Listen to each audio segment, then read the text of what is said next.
And in Delhi, they say, oh my God, caste census will destroy this country. So such is the hypocrisy on this question that someone had to bring it up, and Rahul Gandhi has brought it up. And now BJP finds it extremely difficult to wriggle out of it. As they say in Hindi, na nigalte bane na ugalte. Main objections, and there have been several objections to having a caste census in the first place. Like logistically, this is going to be a nightmare. In terms of actually operationalizing it on the ground, it will take probably 30 extra seconds for each interview. How would it derail the census? What makes it nightmare? What makes it logistically impossible thing? I'm aghast at this. Another myth, this is designed to break Hindu society. The caste census would be operationalized only on Hindus. And look at these fellows. They don't have the courage to ask this question to Muslims and Christians. Hello and welcome to the Indian Express. My name is Pooja Pillai. My guest today is Yogendra Yadav, who is a political scientist and political activist. We all know him. He's also a columnist for the Indian Express, and his weekly column, Deshkal, comes highly recommended by all of us. In his latest column, in fact, he has tackled the caste census, one of the most contentious and highly debated topics in India today. It raises a lot of emotions, anxiety, enthusiasm equally. And Yadavji has actually busted 10 half truths about the caste census in his column. To begin with, sir, I would like to ask you, you have talked about how this is not the first time that the caste census is being discussed. It has come and gone, it has entered public conversation, it has left, now it has returned. Why do you think it has returned now? And it is not just because of Rahul Gandhi, I think you say. So why has it come now?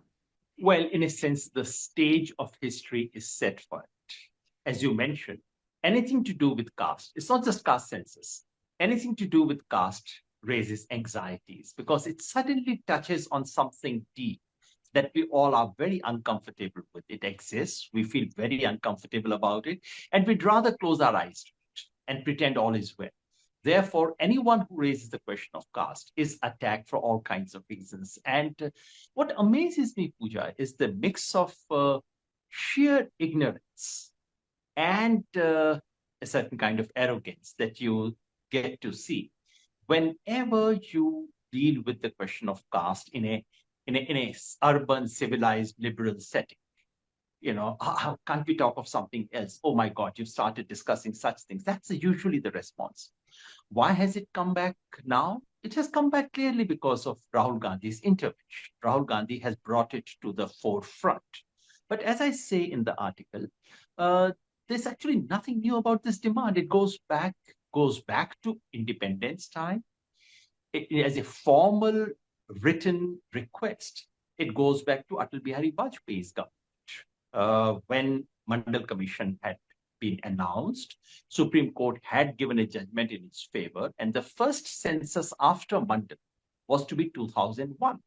And at that time, Mr. Atal Bihari Vajpayee's government, social justice ministry of his own government recommended it. The Registrar General, Mr. Unni, a great Registrar General of Census actually, he recommended it. That was turned out. It came up once again before the 2011 census. The Lok Sabha debated it for 2 full days, came to a consensus. Then it didn't happen for reasons that we don't need to go into now.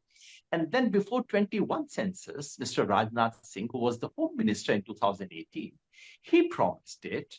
All the concerned departments and ministries have asked for it. Parliamentary committees have asked for it.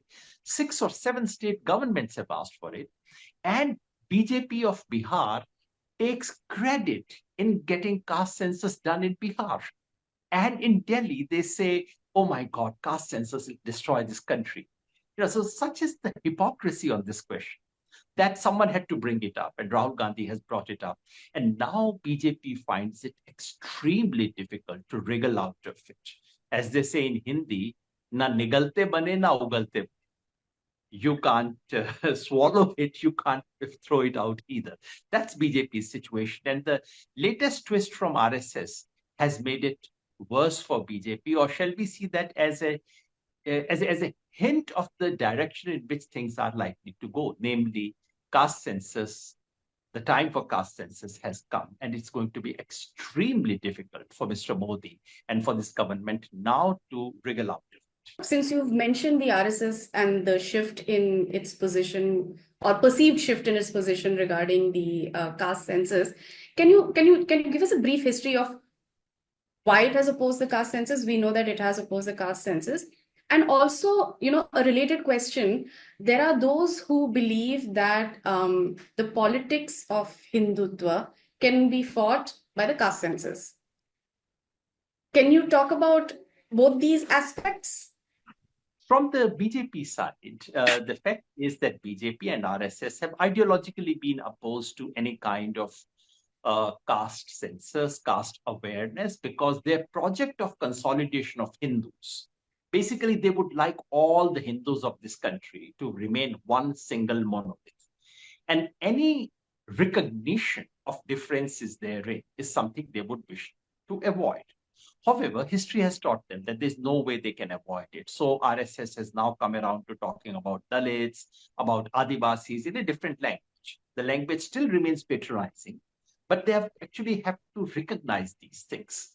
And the latest shift, although I'm not sure RSS has used the word caste census yet, but from what their spokesperson, Ambekar, said yesterday, it's quite clear that he is talking of caste census and accepting that, yes, for governmental policies, for certain kind of welfare measures, you have to do it. And frankly, all over the world, the only way of tackling any deep-seated inequality, whether it is caste or race or gender, the first step has to be to recognize it, to count it, to monitor it, and then do something about it to change it. So it's a belated recognition, but they have had to.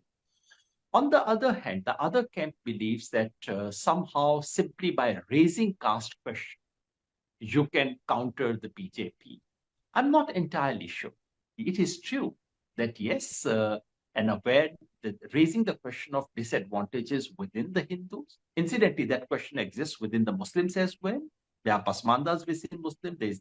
It's a question within the Sikhs, within Christians as well. There are Dalit Christians. So it's a question that cuts across.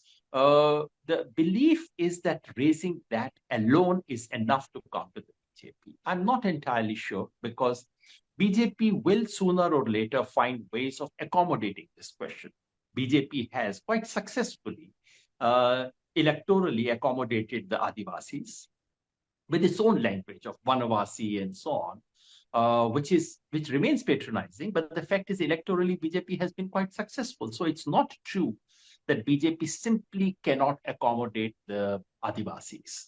Among Dalits, BJP has very carefully quoted the bottom of the Dalits, the Safai Karamcharis and others who are extremely disadvantaged and have not had decent share. BJP has plugged onto that kind of vote possibilities. So in the long run, BJP can tackle this issue. However, in the short term, this is bound to go against the BJP, and especially if BJP seem to be opposing it, something that they have done so far in a pretty inconsistent manner. This is bound to go against them. Sir, one of the main objections, and there have been several objections to having a caste census in the first place in the public conversation. So one of the main things is that it's just going to be too difficult. Like logistically, this is going to be a nightmare. Can you talk a little bit about that? I mean, because this is one of the things you do address in your article. This amazes me. I mean, it shows just the level of ignorance we have. So what I thought was I'd just show you so how do we do a census? We do a census when a school teacher typically comes to your house, brings a form with her, and she starts asking you questions. How many members in the family, education, gender, this, that, and the other. Let's look at that form. This is the form for 2011 census. It's called the household schedule. So this is a form which the teacher brings with her to every single household. Okay. Now, as we can see in question 8, just focus on question 8. The question 8 clearly says scheduled caste, scheduled tribe. On the left, you see religion. Later on the right, you would see language as well. So the first thing to remember is caste has always been asked in the Indian census post-independence. Only the question formulation was slightly different. The question used to be, are you SC, ST or not? And now look at 8B. Question 8B said, if you are SC or ST, if someone comes to my house and I say, yes, I'm SC, the next question would be, what exactly is your jati? I would say Jatav. So they would write Jatav from the list that they have. This has always been the case. What would it take to have a full caste census? Now, it's a limited exercise. It's done only for 25%, namely SC and ST. What would it take to take it to the entire population, to make it 100% caste census, that is census of all the castes and communities? It would take only a minor tweak. And this, you can see this image where I've actually done the tweaking myself with a red pen. All that you need to do is to change the title from scheduled caste or scheduled tribe to simply caste, in line with religion and language. The question would become, is this person from SC, ST, and I have added, as you can see in red, OBC or general? All right, it's a very simple question. And category 1, 2, 3, 4, you give 4 categories. The next question, which used to be only for SC and ST, which said, if you are SC, ST, give your caste, now will become a general question. It will say, if you are SC, ST, or OBC, tell your caste, and the caste will be recorded as per the list already provided, because we do have a list of SC, ST, and OBC in the country. You don't need to start ab initio.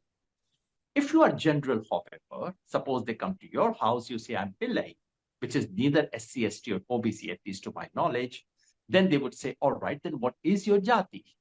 You would describe your jati, they would exactly record it. They would go back to their office and then subcategorize, because they don't quite know this as yet. So they would do. Now, it might look like so in terms of carrying out the census operation, as you can see, reformatting, even in the Indian Express office, if you were to sit down and reformat it, your graphic designer will take about 15 minutes to do what I have done with my pen. This is the logistical nightmare that everyone is talking about. In terms of actually operationalizing it on the ground, it will take probably 30 extra seconds for each interview. Because earlier, in 75% cases, you would skip and go to the next question. Here, you would have to stop and ask this question. 30 seconds extra operation. What about back row, though, when forms actually are brought back? For 75% people, we already have their caste known, there are lists. For 25%, 25% people, we would need to evolve categorization. This will take time. It can take more than a year. And mind you, there's nothing scandalous or strange about it. So many census tables usually come 5 years after the census. This is the standard practice. Some census tables come within 6 months, which is considered very quick. Some census tables come after a year or two. And some census tables, like language, usually come 6 or 7 years after the census is over, because this classification business has to be done in a very minute way in every single case. So the same thing might happen with caste. What is the big deal? What is the strange thing? How would it derail the census? What makes it nightmare? What makes it logistically impossible thing? I'm aghast at this. So is this the most persistent myth that you feel you've encountered in your conversations with people? That's one of the things. But the other myth is, we've never had caste census in this country after 1931. The fact is that we actually asked caste every single time. The myth is that, and another myth, this is designed to break Hindu society. The caste census would be operationalized only on Hindus. And look at these fellows. They don't have the courage to ask this question to Muslims and Christians. I mean, this is laughable, because this is asked to every single community. The fact is that there are hundreds of jatis within Muslims, biradaris. There are different sects within Christians. There are jatis within Sikhs. The question, if there is a caste census, it would apply equally to every single caste and community. Some people say, especially in urban setting, they would say, but my children have no caste. We have done intercaste marriage. Mr. Yadav, how are you going to solve this? My response is I would solve it exactly the way I would do it for my own children, because we have also done intercaste marriage and we've not given any name, any caste surname to our own children. So they would say, no caste. This is permitted. This is permitted because in religion, once again, if they come to your house and you say, well, I don't believe in any religion, you can perfectly legitimately give an answer, no religion. And this answer is given by a few thousand people every time. It makes no difference. It doesn't take away anything from the census because only less than 0.1% people give this answer, but that's all right. So no one is forcing you. All these myths take place because there is lack of awareness, lack of information, plus deep-seated prejudices. And that's something I do want to mention. The trouble is any powerful and privileged group in this world doesn't want to give up its privileges. And the best way to retain your privileges is not to talk about it. Invisibility is the best protection of privileges. So newsrooms were dominated by men. And you didn't ask this question, oh, how many women do you have in the newsroom? The question was never asked. The moment you start counting, things start looking very weird. So same with caste census. The most privileged sections of our society, which is the Hindu upper caste, Savarna Hindu, or whichever name you use, that group enjoys disproportionate access to resources, to opportunities, to jobs of all kinds, to property, to every other thing that you can think of. And the name of the game is not to make this visible. And therefore, the task of anyone who wants to bring about social change should be to unmask it. And to my mind, one of the biggest contribution of the caste census will not only be about simply about showing how disadvantaged SC or ST or OBC are and what is the exact disadvantage of each jatis. All that is very, very useful stuff. That's the kind of stuff Supreme Court wants us to collect. But to my mind, the biggest contribution would be to unmask the structure of privileges. This general is a very strange category. Everyone else is marked. In the US, everyone else is colored. Whites have no color. Here, everyone else, 80% of this society is not so general, is peculiar. Only 20% are general.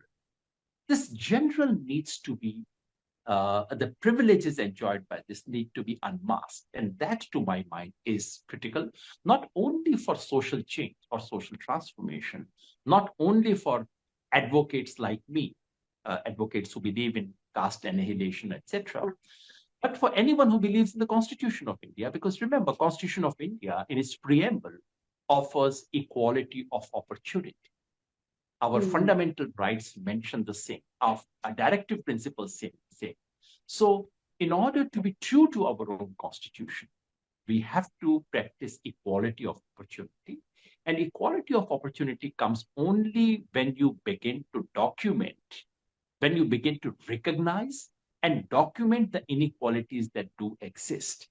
I cannot practice gender equality unless I know how many women there are in the newsroom, and unless I know what is their scale, what is their position, what power do they enjoy.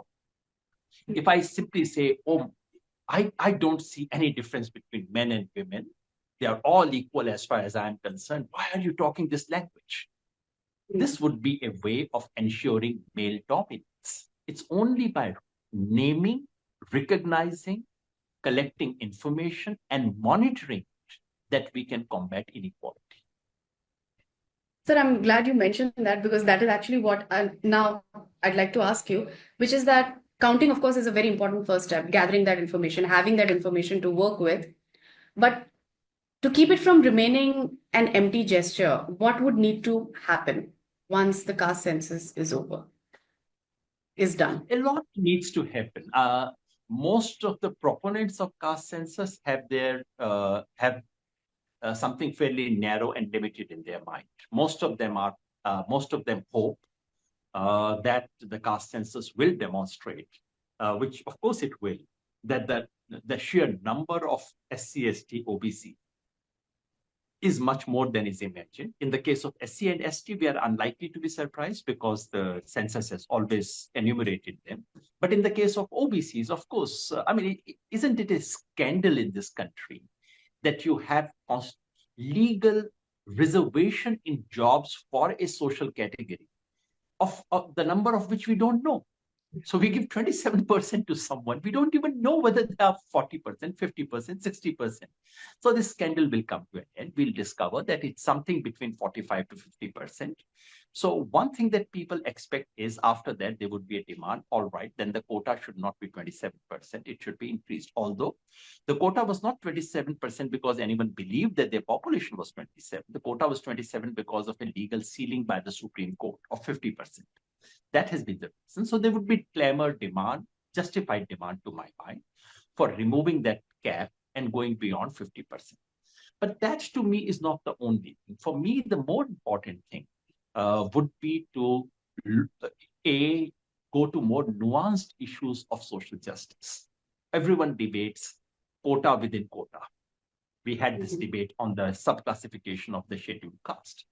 For that, we need Jati-wise data, which fortunately is available in the case of SC, but it's not available in the case of OBC. The judgment that said OBCs should get reservation, the Indira Sahni judgment of 1992, had also said that every 10 years or so, you should review and see which communities may not deserve it any longer. We need to get to know those things. We need to see whether the national quota of OBC itself should be subdivided into 2 or 3 categories. We also need to see whether caste as an institution is weakening in its effect on economy and educational opportunities. We would get to see those things. We would also get a detailed inventory of the resource base of this country. So in a sense, we would get the first real X-ray. Of course, you have to follow it with action. Action can be on affirmative action in one limited sense. But to my mind, sooner or later, we would have to confront the question of social justice outside the government sector. How can you keep it limited only to government jobs and public sector institutions? You have to ask the question about what about private institutions? While, and once again, this is one more bit of complete ignorance on the part of most Indians. I believe in the US, every company has to declare the racial profile of its employees every year. Why can't we ask something like this? Why can't we at least get to know? Because the real happening sector is no longer the IAS and the public sector jobs. The real happening sector is the private sector. So can we think of affirmative action schemes? And by affirmative action, I do not mean reservation. Unfortunately, we rely too often on reservation as the only mechanism and caste as the only criteria. I think we need to move towards a more multi-dimensional, multifaceted instruments for social justice. And I particularly hope that the census would give us a clear sense, a clear idea, information, evidence-based, on the basis of which we can design a more multi-pronged mechanism for social justice. Thank you, sir. That was such a great explanation of the issues that you raised in your article. Deeply appreciate this conversation, and we look forward to another conversation after your next column for us. This was Yogendra Yadavji talking about the 10 half-truths about the caste census. Do read the column. It is in the Indian Express. This is Pooja Pillai. Thank you so much for joining us.